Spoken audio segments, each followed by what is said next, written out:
the writer-director, and I just said, where did this come from? Like, I'd love to talk to you.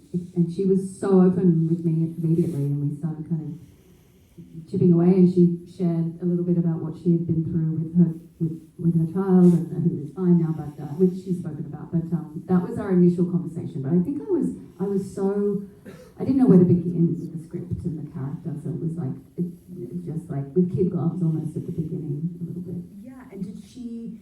Once you guys started to talk, did you, like, what you see in the final product? Did you get a sense of this tone as you spoke, or was it a surprise? It's a great question. It was and it wasn't. Like, the screenplay was very explicit with, like, you don't see the child's face. The camera's very close.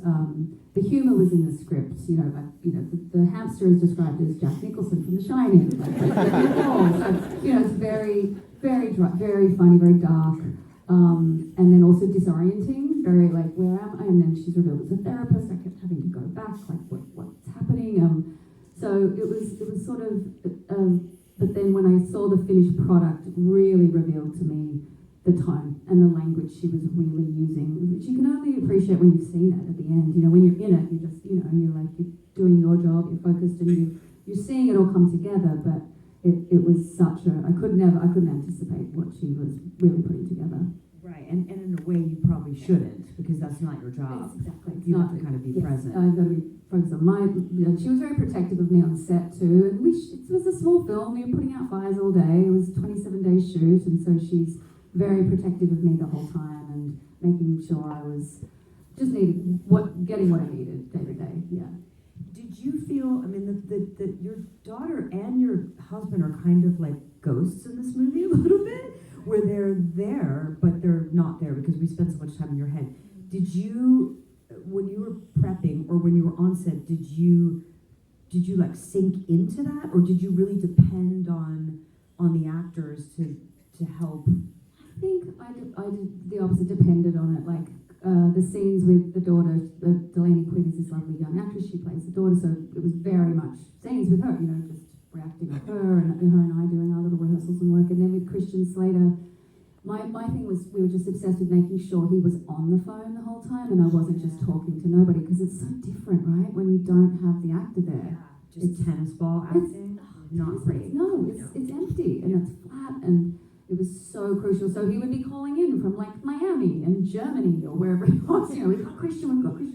So that was really, really important. But to your point, in the film, it's these disembodied voices that are just surrounding her and drowning her out, and as she's slowly unraveling.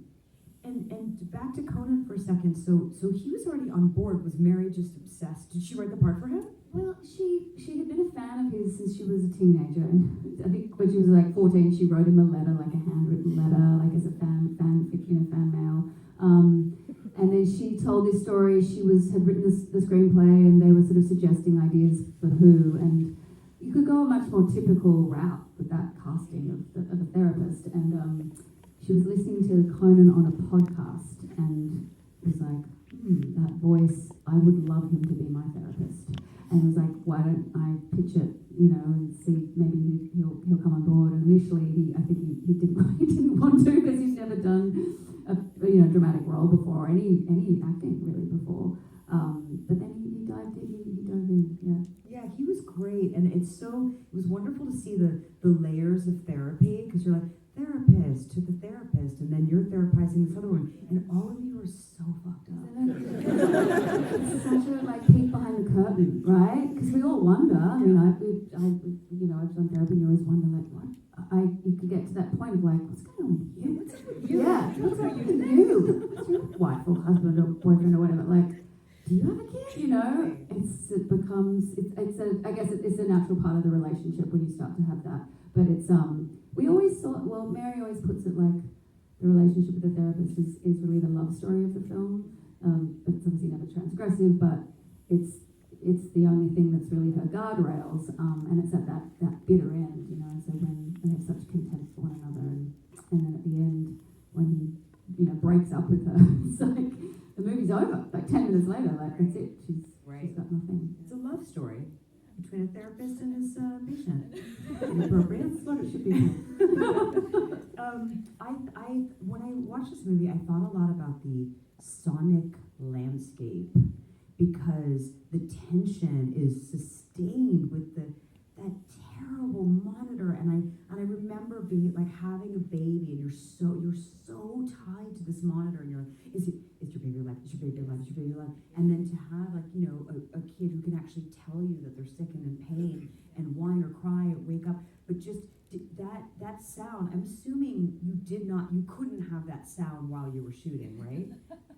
No, we didn't. We had obviously the object, but no, the sound, we wouldn't have the sound on, but the soundscape, to your point, is the monitor is louder than it should be, and the feeding machine is also much louder than it should be. So it's all cranked up to drown out, because that's obviously like being inside this character's head, and these noises are drowning her out. So it feels very oppressive. It is a bit extremely stressful and oppressive. And I asked you this, but if you're happy to share, like, I think a lot of people talk about how you get into a character, what's kind of like, what are the kind of, tent poles, the things you relied on to get into. But I asked you, how did you get out of this character? That's a fair question. I think when we were shooting, my adrenaline was so high, and like I said, it was a fast shoot, 2-3 takes. It was didn't want to fuck it up. I was like, and I think I became a little paranoid about the character and about the character a bit. At the end of the day, I would just ruminate about what we had got, what we did. Did she need this? What did you do? Like, just constantly. I was so obsessive, a bit like, yep, it seeps in. I'm very church and state. I move on. I have little kids. You go. I could move on with the day afterward. But I think after the film finished, I was a little bit disoriented, a bit sort of in shock, and then I really didn't want to see it. I was so scared to see it. I kept avoiding. Mary's like, "Are you ready to see it?" I was so nervous. Because you didn't want to relive that feeling, or you're just nervous that you didn't get everything. All of it. All of it. But how meta that's literally Linda. It's like, I'm on top of it. But you're not. She's not on top of anything.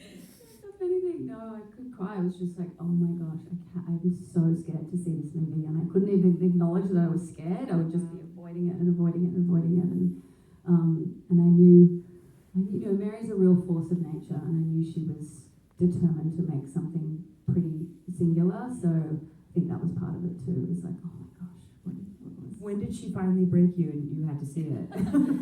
She finally did. I just couldn't avoid it anymore. We were going to Sundance, and she said, you have to see this before Sundance. So literally a few weeks before I went into A24, the offices in New York, and yeah, the lights went down, and I was just like that for 2 hours, and did not move, like felt like I was in a roller coaster. Wow. And stumbled out of the theatre. To your point, just was unprepared for what she achieved. I think I thought it was really pretty extraordinary. So that, I was going to ask you, what was the most surprising thing besides having to process the whole experience after seeing the movie for the first time? What was the most surprising thing? I think the language of the camera. Obviously, I knew what was happening; it was so close. But how it all was pieced together, that you really feel like you're truly behind this character's eyeballs, and it's just a singular experience of this woman's perspective, and also how scary it was at times. There were horror tropes in there, but it really, the tension and the waiting for the monster of that I was taken aback by that. And speaking of terrifying, the scene where you pull out the tube is pretty graphic. What were the practicalities of that scene? Talk us through movie magic. Movie magic was so. Oh my gosh! Yeah, there's all these ambitious sequences in this movie, like the tube, the ceiling collapsing was all practical. Running into the ocean, like that's 90% me doing that, running in, and the hamster, that was all practical sequence. Like that was. She really wanted it to have that texture and feel. She didn't want any sense of computer-generated images at all. She really wanted to have that reality and quality to it. And I think that the tube, she didn't tell me how long it would be. That's great. She tricked me. So I genuinely was like, oh my god. Like I couldn't believe it. So do we have a length on it? Do we have a final I length wish on we it? had a length. She's so demented and dark, Mary. God bless her, she's the best. She was like, don't tell Rose, but I think it was, I've got to get an exact number on it, but Delaney Quinn, the little actress, fell asleep. That's how long it was. Literally, that's how long. She just totally fell asleep. It was really hot in this room. Really hot, and she just passed out. And then, but those things are so funny when you're doing it because there's the guy in the corner behind the bed feeding the thing up, like, and then feeding it up, and you're like working with them. It's almost comedic, but it's a great moment. It's a bit kind of Cronenberg. It's like, body horror, real gross out. But yeah, to the point about there being a lot of people in the room, I mean, this is such an intimate movie, and the camera is is seemingly so close. So you must have been very, very good friends with the cameraman because you would have been so close to each other. What was that like? Like, how many people were in your surroundings? I mean, the first day was the hardest because that's when it just got closer and closer, and I was fine. As the next person, I was like, oh yeah, that was that close. Okay, we're there. But the cameraman was this lovely gentleman, Christopher Messina, and he is technically brilliant, but also has a temperament that is just divine, where you don't feel crowded at all. So he just gives you that space that you feel less self-conscious in a way because you're. But it technically stretched me. I've never had to do that. Have you had to do that before? Cameras like that? Sometimes, but yeah, it's a technical feat. It's really about like what the director doesn't need. Right? Was it when you hear it's like you don't have to do much. You shouldn't do. You shouldn't do. That's the better way. It picks up all of it. It picks up all of it. I was going to ask a little bit about just the sequence of events, and I hope this is not getting too inside baseball, but I wanted to know the structure of shooting because you have these like very distinct storylines, right? So like you're with your kind of like fun motel youth.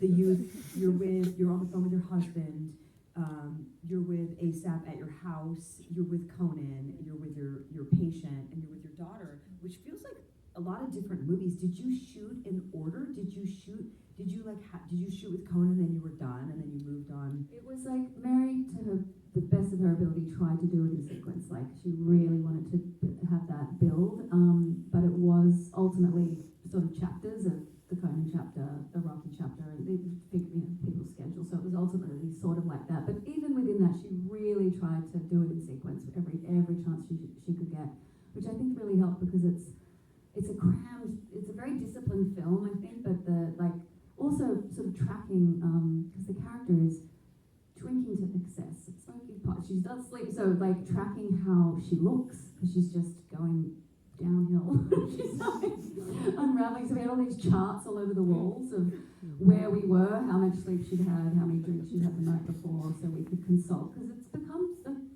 technical feat of all the heads of department figuring, like managing that. Because it's a real slow sort of de-evolution. Is that the word? Yeah. That is the word, yeah. But and it's funny because usually in movies there's like a script supervisor who keeps that for like the story of the movie, but the story's like in your head. Yes, so much of it is in our head. So it was like the scripty was great, and scripties, it's a tough job too because they're trying to step in. It's that balance, right, of how much they interfere when you're doing stuff. But they were very good, and again, hair and makeup were incredible because that told so much of the story as well, and informs where you are.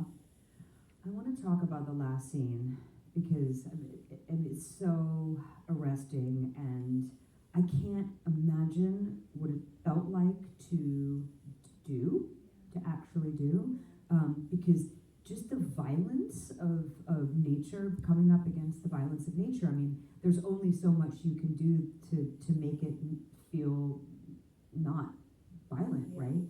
So what was that like for you? I know it's such an amazing sequence. I agree, and visually it's so sad. It's just such a on the beach, and I felt nervous about it, and a lot of anticipation, and a lot of the schedule was around the weather of when we had to do it before a certain date. It was in Montauk and Long Island, and it was like, beyond this date, we can't do it because it'll be too cold and too rough. So it was like a very definitive day, and we had a great team, a safety team there, but it was luckily the water was warm. I'm Australian, you know that. But You like a little warm water? you know what I mean, love it warm water. But we learned to walk and swim at the same time in Australia, so it's like you have great respect for the ocean, and I think that kind of helped because I grew up with it, so I knew where the rip was, and I wasn't, I'd be careful, but it was, I mean, at one point our DOP Chris went out, and I had to bring him back in, he went out. Right. Yeah, it was really rough. It was really With the camera. with the camera. It was like, Weighed down by the Mary camera. was like, Rip Rose didn't see that. But it was such an important sequence in the movie too. So you have that pressure, right, that we put on ourselves Yeah. as actresses of like, oh my gosh, how are we going to achieve this? I had an extraordinary stunt double as well. But I think any chance I get, I don't know if you feel like this, to do something, a physical activity takes you out of your actor brain of my choices and blah blah blah, and you just have to do this one thing, and I find that very fun. I love that. Yeah, I was gonna say it must have been nice, to push up against something that's pushing back, because it's like it's so honest, it's so real. Like you can't fake it in a way. I love that too. No, I felt very.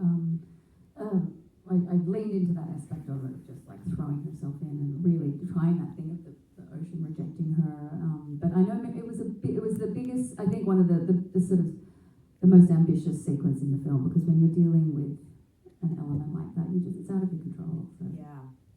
Speaking of control, I was thinking about whether or not you feel, does Linda know that her life is out of control? Because she keeps saying, I've got it under control. Does she know she's lying?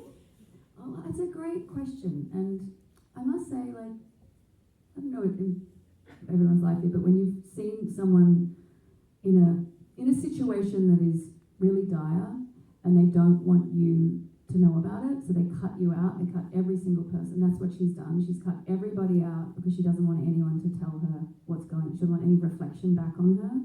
And it's when you're scared for someone, right? Where you're like, I'm worried about them, I haven't heard from them, and you know they're in a bad situation. And that's how I've always sort of pictured her in my outside view. And when someone's in that situation, I'm not sure. I feel like it comes and goes, right, of what they're aware of and what they're not. I think she's hanging on. I think she's hanging in by a thread. Yeah. Just to change the subject a little bit, can we talk about Rocky? Let's talk about A$AP Rocky. No, let's talk about A$AP. I mean, what a I think he's gonna go places. Every day on set we'd be like, is Rihanna?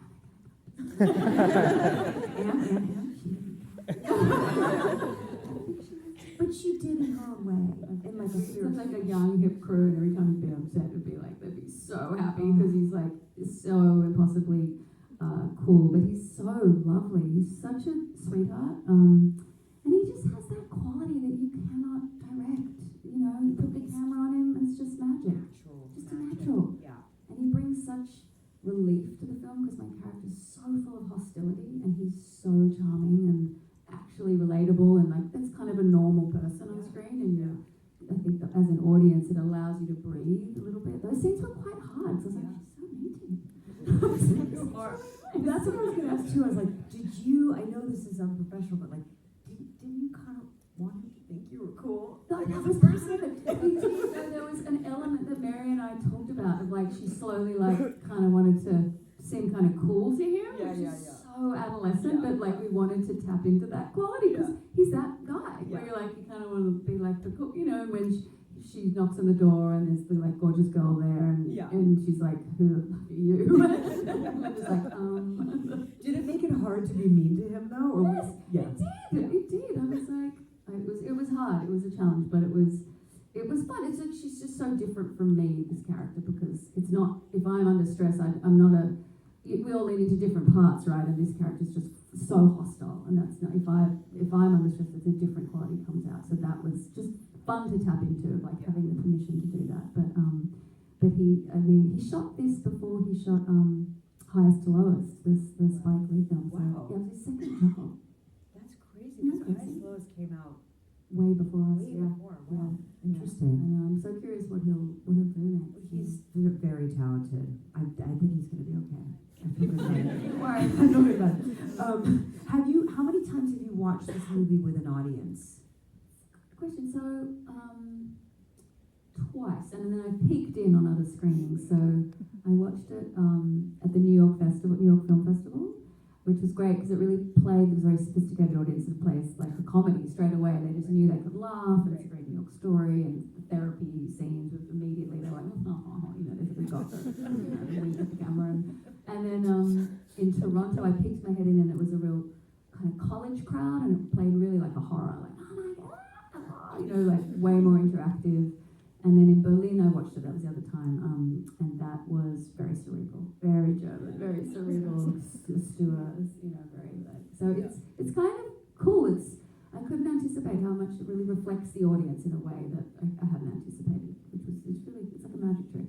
Yeah. Well, you have been on the road promoting this movie for quite a while now, and it's not just a long time. But it's just come out here in the UK yesterday, Yes. and walking in, it was penny drop silent when we walked in at the end of the movie. But I wonder, I definitely find that crowds here are extremely respectful of the movie making process and kind of like, I wonder how it will play. I mean, I'm intrigued as well. I think that some of the things I've read, it feels like people are really immediately catching on to the humour of the film, which I love because it is really an important part. And it's obviously very dark humour. It's not a broad comedy like other things that I've done, that we've done, but it's something I gravitate to, and I think that to have that permission to laugh is really important. So, but I'm curious. Yeah, I didn't peek my head in, so I don't know how it played.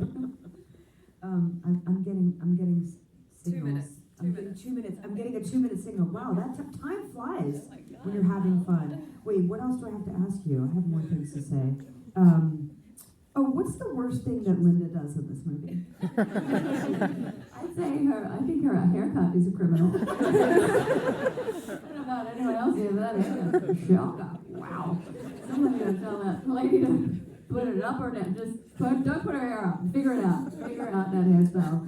Yeah, it was like one of the last decisions we made. We were doing camera tests, and I was like, something's missing. And then I was like, put me in a top knot, and I was like, we got to do another cut. It's so filthy. It's so filthy and so 90s, but I kind of loved it. I loved how bad it looked. I love her relationship with food too. Food, I know, So this is like dark. comatose kind of, and such a reflection of, eating for her daughter. You know what I mean? And like just like this blind kind of thing. But that was also an aspect that Mary and I chatted about. But yeah, it's there was always a really beautiful symmetry in the script of whether it was the black hole and the hole in her stomach, or the hole in the ceiling, or this is like I was very haunted by the storyline with her patient, played by Danielle MacDonald. A lot of people have said to me, was she real? Oh. Yeah, a lot of people She thought, was in your thought she was in her Were you imagination. a therapist? Yeah. Maybe you're not. Maybe when you're like, I have a job too. I have a job. Interesting. But that wasn't intentional, right? No, but I loved that. So just Maybe her baby wasn't real? maybe the baby. That was the other thing. Other people were like, I thought the baby was going to be not there or dead or something. Like people like when she lifts it up, like it's so full of tension. But when she runs off, Caroline, the patient, that she's going to become another article you click on about a woman who wasn't listened to by a woman who's not being listened to. But it's this great, horrible, circuitous kind of nature of women often being ignored, not helped. What's the one, this is a big question, but what's the one thing you would want people to take away about this movie, specifically about motherhood? I mean, it's always like you never want to prescribe, right? They should, I feel like I trust the audience, whatever they take away is what they take away. But I think Mary's really, motherhood is such a complex thing. I mean, it's such a ridiculous, obvious thing to say, but I think it's both revered and ignored, and this film really, I think, makes you reckon with the woman in a way that I've never really seen before. I think particularly because you don't see the child. I think once you see the child, obviously your empathy would go with the child, which as it should, like that's how we're programmed. But she's really forcing you to reckon with that. I mean, at Sundance, my friend was sitting there in the audience and she was sitting next to a gentleman in the film and he just burst into tears. And I just carried that with me because I feel like something about that, I was like, oh, what did he take away? Is he a caretaker? Or, I don't know, but it was something about that really spoke to me. Wow, like sticking with her point of view. I'm sure you just don't see it very often. See that. You really don't in that way. It's a big swing to do that. Well, Pal, this is great. We're gonna have to wrap it up here, but can everybody give a giant round of applause to those guys?